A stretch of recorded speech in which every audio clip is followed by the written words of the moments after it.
Hello folks, welcome to my YouTube channel, Watercolor Impressions.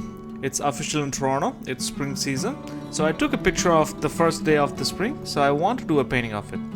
Before you go, hit the subscribe button so you guys can get weekly video updates from my channel.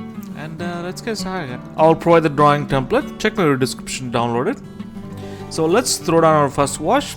So I'll start with the background. The bigger shape is the sky, so I'll start with it. In the background I used Cobalt Blue and a little bit of green in the brush, and you could see, and at the top I'm using Cobalt Blue, and I'm bringing the wash all the way to the down, and as soon as it comes down you can see it mixes it, and it also gives this glow and distance as well. And before it dries out, I'm throwing down some yellow ochre in distance, as well as I'm on top of the building I'm using a little bit of cadmium red and a little bit of yellow ochre in it. So when you do this kind of wash, this is just to see the base wash of it. You don't have to be accurate to the reference, but you can put some based on it's warm or it's cool.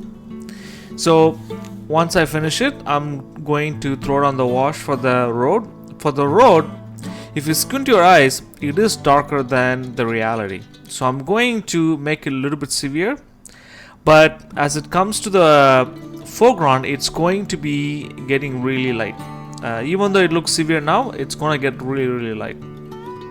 So there's one thing you have to be really careful in watercolor. I should have left the wash as it is, but I was trying to be clever, and I'm trying to mix some of the colors based on the reference. And I fairly admit that I did ruin my the road, but I did went and fixed it. So for the windows now, I'm using a little bit of cool colors, so you can see clearly in the reference it's Cobalt Blue and a little bit of white in it. So now I'm using the main building, and this is the major building which is facing us. So I'm going to be throwing down my first wash. So when you do it, make sure to leave some bits for the windows. And the one thing still I'm struggling with while painting is trying to paint out the windows. It's one of the hardest thing to do, but I'm trying to be as careful as I can, but still I paint over my windows, but so be it. But I persevere, and I keep on painting it because I can't stop. So now let's focus on the bus, which is on the foreground. You can see the bus has there's two poles which is casting shadows on the bus, but we will change it so that it reads really well. And I'm also trying to, when you do this first wash, try to make sure put the base color. Don't add the darker colors or any other secondary wash or the shadow wash. And this is this kind of washes I make. This is just to see where everything sits. Once we know like where everything sits, then we can add the secondary wash as well as shadows at the end. So in any watercolors, that's how it works. You start with the light wash, and you start with the second wash, and the third wash should be the darker wash and the shadows. I always save the shadows at the end because so I can plan my value a little bit better. So now I will start with the background. We are finished with the first wash. For the background, it's just a big clump of shapes sitting in the reference, but I will try to minimize in such a way that it's one single shape. And you can see I'm also doing this in a wet on wet, so it goes in distance, so it also enhances a little bit of depth and perspective in our painting as well. So now let's focus on the midground building. And so now we add a really good first wash, and now I'm going to throw down the shadow side of the building, which is on the midground. You can see as soon as we add that the lights start appearing on our scene. So whenever you paint in watercolors or any other painting you do, think about your painting light and shadows. As soon as you think that you're doing a painting based on a reference, it just makes your thinking really complex. And you also think everything in such a way that it's a shape. Because years ago when I started painting, I tried to paint a bus, but I didn't think about the basic primitive that bus is made of. So if you take the basic primitive of the bus, it's a rectangle, but it is sitting in a perspective on the road. And we will add some colors, which has the front side, the back side, and the side angles. So now I'm going to add a little bit of details for the windows on the front building. I want to make sure that there's a little bit of accuracy in this buildings which is sitting in the foreground, because this is going to be seen.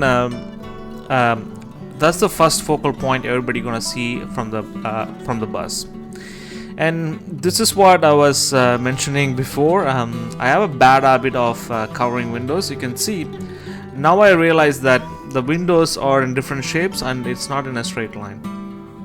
So now I'm adding a little bit of French Ultramarine blue at the bottom of the shops of the buildings, and now I'm connecting that dark shape with the van which is in the midground.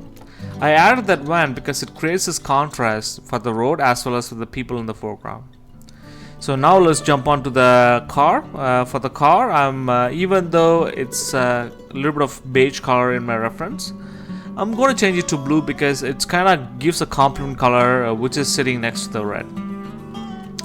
And I'm also trying to adding that foreground building now. So this have to be a little bit darker, and this creates a really beautiful contrast between the foreground and the midground building which is facing us.